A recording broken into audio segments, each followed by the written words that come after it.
नू कहा था खट्टर ने जमुना पार भेजूंगा, वो दोनों बन गए यार, खट्टर की लुगाई बन गया हम। सुनो, सोनीपत में 3 करोड़ रुपए का किला मोदी की देन है। मैं बताता हूँ, इतना ही पेट्रोल लगता है, इतना ही टोल टैक्स। आप सोनीपत की मुठ्ठी की तरफ जाओ, टोल 180 रुपए, खरगोदा की तरफ जाओ, वहाँ टोल, जज्जर जाओगे सारा टोल। मैं पहले ये रूल था कि 60 किलोमीटर में एक टोल लगता है, इन्हें पता नहीं अंधभक्तों को। मेरी बात सुनो आप, पॉलिसी नहीं है कुछ भी। जाट आरक्षण हुआ, तीन कानून लाए ना। जाट आरक्षण में 31 बच्चे वो मर्डर किया, पुलिस ने किया। 31 बच्चों का सरकार ने क्या किया? मोदी का एक भी बयान ये नहीं आया कि भैया आज क्या कर रहे। फिर किसान जो है धरने बैठे, 1 महीने से 3 महीने तक बैठे रहे, मोदी ने कोई भी स्टेटमेंट नहीं दी। 13 महीने जी, 13 महीने बैठे रहे, मोदी ने कोई स्टेटमेंट दी। लास्ट में माफी तो मांगी ना। अरे माफी क्या मांगे? कितने आदमी मरे हमारे क्या प्रधानमंत्री का उस धरने में? आदमी हमारे कितने किसान शहीद हुए? सरकार ने थोड़ा मारे, इसका मतलब है। अरे यार, सरकार के खिलाफ एक वो एजिटेशन कर रहे हैं, और उनको सरकार ने मारे, किसने मारे? और मनम जाकर मारे हैं उनको। नहीं, वैसे भी मरते हैं तो कोई एक्सीडेंट नहीं, नेचुरल डेथ कोई नहीं हुई। मरते होंगे, मान लिया, मैं तेरी बात को मान लेता हूँ। क्या ये 1.5 महीने से मणिपुर जो रहा प्रधानमंत्री का वक्त आया कोई?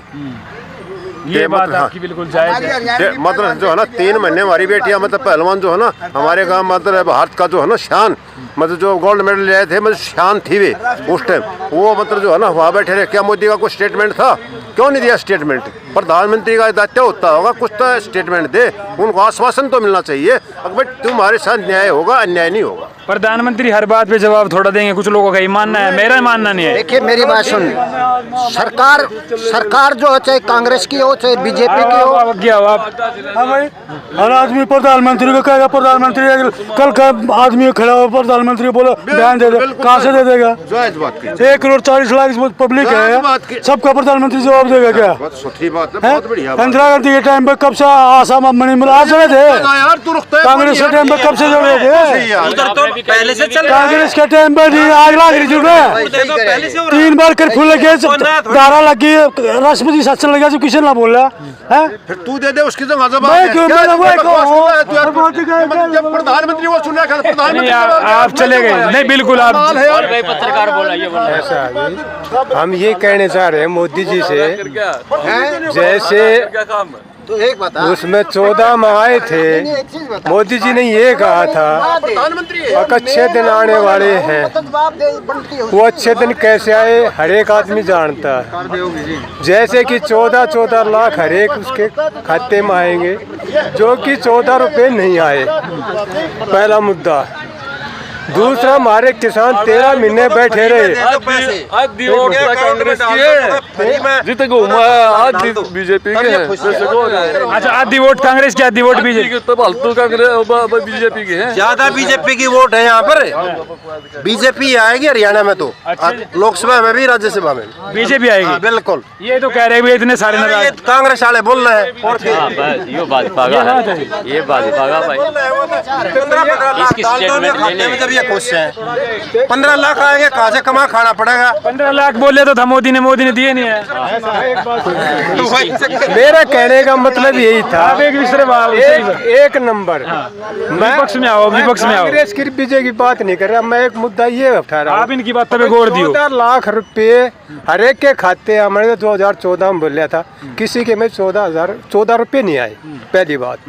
दूसरी बात, नोटबंदी करी, एकदम नोट बंद कर दी, उसमें कितने लोग बाग परेशान है। अमित शाह का ये बयान आया कि जो 15 लाख का, एक बार मेरे एक सवाल का जवाब ले लो, फिर बाद में आप उसका जवाब देना, कि भाई ये तो चुनावी एजेंडे होते हैं, ये हर बात सच तोड़ देती है। 15 लाख रुपए वाली बात दो, अगली बात बताओ, नोटबंदी से आगे आप ये बंदे है ना सारे। तो आप ये बताइए, जो खेल में हमारी वो बैठी थी, वहाँ कोई मोदी का कोई स्टेटमेंट थी? मणिपुर में कोई स्टेटमेंट गई? बिल्कुल बिल्कुल कहीं नहीं गई ना। तो हम कांग्रेस बीजेपी ने, महंगाई उस टाइम पे 14 में 60 रुपये पेट्रोल था, आज पेट्रोल का रेट के कारण 100 रुपये के आसपास जा रहा है। जो कि ये कह रहे थे कि भाई हम महंगाई ले आएंगे, कम करेंगे, आज के का अगर वो सिलेंडर 1200 रुपये जा रहा, अच्छा आप ये बताइए, चलो आपने महंगाई की बात करी है, 200 रुपये अभी इलेक्शन के बारे कर दिया। नहीं, 200 रुपये कम हो गया है। पता है मुझे, जो नोटबंदी का पूछ रहा था, मैं नोटबंदी का देखो जवाब दे रहा हूँ। जहाँ तक आपने कहा कि अमित शाह ने बोला है कि एक जुमला था, हम मान लेते हैं ये जुमला था, लेकिन इस जुमले के साथ साथ जो इंडिया के साथ विश्वासघात हुआ उसका जिम्मेवार कौन होगा? जो इंडिया के साथ विश्वासघात हुआ उसका जिम्मेवार कौन होगा? इस जुमले के साथ साथ में आपको ये भी पता होगा कि 1,56,000 करोड़ रुपया घाटा हो रहा है। 1,56,000 करोड़ रुपया लग रहा है हमारा प्रिंटिंग में, स्याही में, मतलब पेपर में, यानी कि नोट छापने में। वो काला धन तो निकल के आया ना, कितना है लकड़ के? वो जमुना में पैसे 98.6% धन वापिस आ रहा है। कौन कहता काला धन था? कौन कहता काला धन था? कहाँ रह गया काला धन? गरीब लोग लाइन में लगे, इसका मतलब गरीब लोग लगा लाइन में लगा, अमीर कोई भी लाइन में नहीं लगा। अमीर का तो पीछे से बदलेगा सब क्यों? गरीब। अच्छा जी, एक बार आप आ जाओ, बीजेपी वाले आ जाओ, वो बीजेपी के जो समर्थक लगे, थोड़े समर्थक लगे। अभी ये बताइए, आपसे पूछूं मैं सवाल, ये नु कह रहे हैं कि भाई जो है बीजेपी के खिलाफ है, लेकिन दूसरा चेहरा ये कह रहा है कि भाई है ही नहीं है कोई इसमें। नहीं, अब ये बात तो होती नहीं बीजेपी वाले कांग्रेस वाले, बात है भाई जो लोकतंत्र है। हाँ, अब लोकतंत्र में विपक्ष भी होता है और पक्ष भी होता है। अब ये मान के चलो आप, हम जैसे जहाँ तक हमारा, अब ज्यादा बहस मैं कर नहीं सकता, नहीं करनी भी। जो वैकेंसीज आती थी, मैं तो वैकेंसीज के बारे में बता सकता हूँ क्योंकि हम टीचिंग लाइन से जुड़े हुए हैं। जो वैकेंसी 1500 2000 आती थी, आज वे मात्र 200-300 पे समेट चुकी हैं। सभी सरकारी नौकरी पे पिछले 5 साल से हरियाणा में देख लो आप, नंबर 1 पे बेरोजगारी में। मैं दूसरी पार्टी की वो नहीं करता कि भाई उस पार्टी ने दिए हैं, लेकिन एक सत्ताधारी दल के होने के नाते सरकार को देखना चाहिए कि भाई बेरोजगार आदमी है, युवा है, उसके साथ किसान है। लेकिन बेरोजगारी पार्टी का पक्षधर नहीं हूँ, बेरोजगारी की बात, जो सत्ता में बैठा है उसकी ये जिम्मेवारी बनती है। लेकिन सरकार तो ये कह रही है कि रोजगार खुद बनाओ, रोजगार तो पकोड़ा तलना भी है, पकोड़े तलो, रोजगार बात होती है। हर एक पार्टी इलेक्शन से पहले जुमले करती है, चाहे वो बीजेपी हो चाहे कांग्रेस। हरियाणा में अगर बात करिए आपने भी रोजगार की, तो मनोहर लाल खट्टर सरकार का कहना यह है कि बिना खर्ची पर्ची के जो युवा थे उनको रोजगार मिला है। जो कांग्रेस राज में या फिर चौटाला राज में जो बिना सिफारिश के, बिना रुपये के एक भी नौकरी नहीं लग रही। हमारा एक्सपीरियंस बिना किस पहले तो 5,000 में मिला था और दुकान बैठी थी हर रोड पे, और अब कुएं में भौरे में जागे हुए है। अब वो 5 लाख वाला काम 50 लाख में हो रहा है। हमारा भी यही विचार है। मोदी जैसा प्रधानमंत्री आया नहीं, इतना बोलने वाला प्रधानमंत्री हमने अपने जीवन में ना कोई सुना है और ना आगे आने की संभावना है। और इसको अनपढ़ बता रहे हैं, आई समझ में। बढ़िया है। इससे पहले हमारे यादगार में और भी बहुत प्रधानमंत्री पर ऐसा प्रधानमंत्री देश के विकास के लिए ना इससे पहले हमने सुना और ना आगे आने वाले की संभावना है। ये राज तप और भक्त से आता है, देश और भक्ति। ये कह रहे हैं मोदी जैसा प्रधानमंत्री आया नहीं आज तक नहीं। यही तो मैं समझा रहा था। इंटरनेशनल लेवल पे जो काम इसने किए हैं, ऐसा काम कोई भी प्रधानमंत्री किसी के घर खाना बना के नहीं देगा जाएगा, चाहे कांग्रेस हो चाहे। सिलेंडर 400 रुपए का था। स्मृति ईरानी छाती पिटाई, 400 में हाय महंगा। आज स्मृति ईरानी दिखाई नहीं देती है। 1200 का सिलेंडर हो गया ना, अभी 2,200 रुपए सस्ता हो गया। दूसरी बात ये वही मोदी है जो हरियाणा में कच्चा बलियान लेकर घूमया करता। इसका गुरु अडवाणी था, इसने अपना गुरु है ना छोड़े, किसका होगा? जो वो अडवाणी, लाल कृष्ण अडवाणी का दूतू था मैं करता, जो वो मोदी है। हाँ भाई, जो अमेरिका में गया उड़े जाकर क्यों रहा? मानवाधिकार हो रहा है, अब मेरी जमीन है प्लीज। ये प्रधानमंत्री मोदी जो है ना, इंटरनेशनल लेवल पे जो इसने काम किए हैं आज तक किसी ने नहीं किए, ना कोई आएगा करने वाला। विदेश नीति बहुत बढ़िया है इसकी। आज तक कोई सी भी प्रधानमंत्री आए, जितना विदेशों में इसका सम्मान होता है, किसी भी प्रधानमंत्री का नहीं होता। ये हम तो नहीं जाते वहाँ पर, वहाँ सम्मान। ये बताइए, जाट वोट जो है कितना जाएगा मोदी में, कितना प्रतिशत जाएगा? मोदी तो बढ़ेगा, आज मोदी तीसरी बार आएगा। हाँ, बिल्कुल आएगा। ऐसा नेता ना तो आया और ना आवा है कभी जिंदगी में। तीसरी बार आएगा मोदी, तीसरी बार पक्का आएगा जी। बिल्कुल आएगा मोदी, आएगा तीसरी बार। मोदी आएगा तीसरी बार, मोदी आएगा। सुनो 1990 में इतनी भी समझ। सुनो 1990 में मंडल आयोग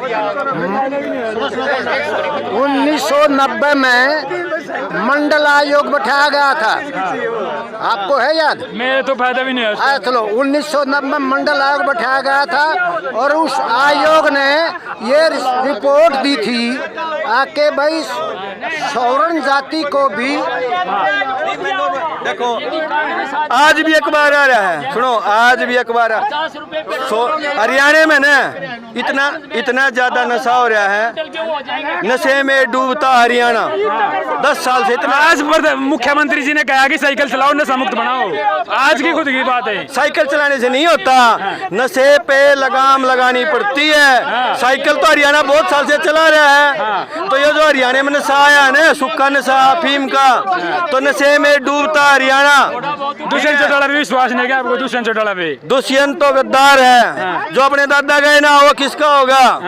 दुष्यंत कैसे जी अपने जो नुका था खट्टर ने जमुना पार भेजूंगा, वो दोनों बन गए यार, खट्टर की लुगाई बन गया हम। सोनीपत में 3 करोड़ रुपए का किला मोदी की देन है। अच्छा जी, हाँ जी, सोनीपत रोड नहीं निकलते तो 3-3 करोड़ के किले नहीं बिकते। देखो जी मैं ये बताता हूँ, इतना ही पेट्रोल लगता है, इतना ही टोल टैक्स। आप सोनीपत की मुर्तों की तरफ जाओ, टोल 180 रुपए, खरगोदा की तरफ जाओ वहाँ टोल, जज्जर जाओगे सारा टोल। मैं पहले ये रूल था कि 60 किलोमीटर में एक टोल लगता है, इन अनपढ़ों को पता नहीं, अंधभक्तों को। यहाँ सुनो जो टोल जज्जर है ना 55 किलोमीटर है, यहाँ टोल खत्म कर दिया सरकार ने। पानीपत टोल, गोंडा टोल, ये टोल पे टोल होंगे, इसीलिए इन गद्दारों को, इन पापियों को, अंधभक्तों को बाहर भगाना होगा।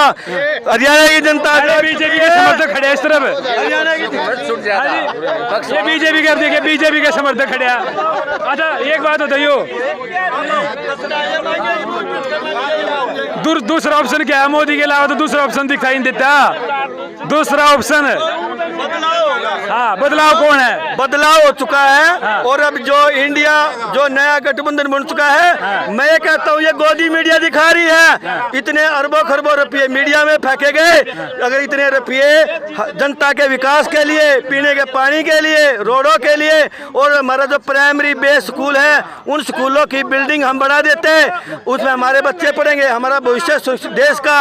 अगर बच्चे हमारे पढ़ जाएंगे, अमेरिका में भी नौकरी लेंगे। इसरो DRDO जो एक नेहरू जी ने बनवाया था, अगर इसरो DRDO नहीं होता तो आज हम ये चंद्रयान से लॉन्च कर पाते। ये हमारे साइंटिस्टों ने काम किया है, ये मोदी ने नहीं किया है। और इसलिए भक्तों को जागना चाहिए और ये गाय माता रोड पर इनके लिए 27 गौशाला बनानी चाहिए। 10 साल हो गए, आप 23 सेक्टर में जाओ, नजदीक का ना, रोज एक्सीडेंट हो रहे हैं। क्यों हो रहे हैं भाई? क्यों? इन गाय के नाम, गाय का भी रुपया खा लिया इनने, गाय का भी रुपया खा लिया भाई। चलो भाई कैसा क्या रहा 2024 में अब की बार कोई कुछ हो? 2024 में मोदी आएगा ही आएगा, खट्टर आए या ना आए, ठीक है। ये तो सब कांग्रेस के एजेंट हैं, ये जो है ना किसानों को भी गुमराह कर रहे हैं अपनी राजनीति सेकने के लिए, और अपनी राजनीति कर रहे हैं। नंबर दे और चलो भाई कैसा क्या रहा 2024 में, किसकी सरकार बनने जा रही है? आप भी कमेंट बॉक्स में जरूर अपनी राय देगा। लगातार हमारी अपडेट जो चलती रहेगी, पूरे हरियाणा में अब की बार बदलाव होगा या फिर दोबारा से बीजेपी सरकार जो है बहुमत हासिल कर पाएगी। तो लगातार जो आप देखते रहिएगा इंडिया हरियाणा चैनल के माध्यम से। तब तक के लिए नमस्कार, जय हिंद, जय जवान, जय किसान।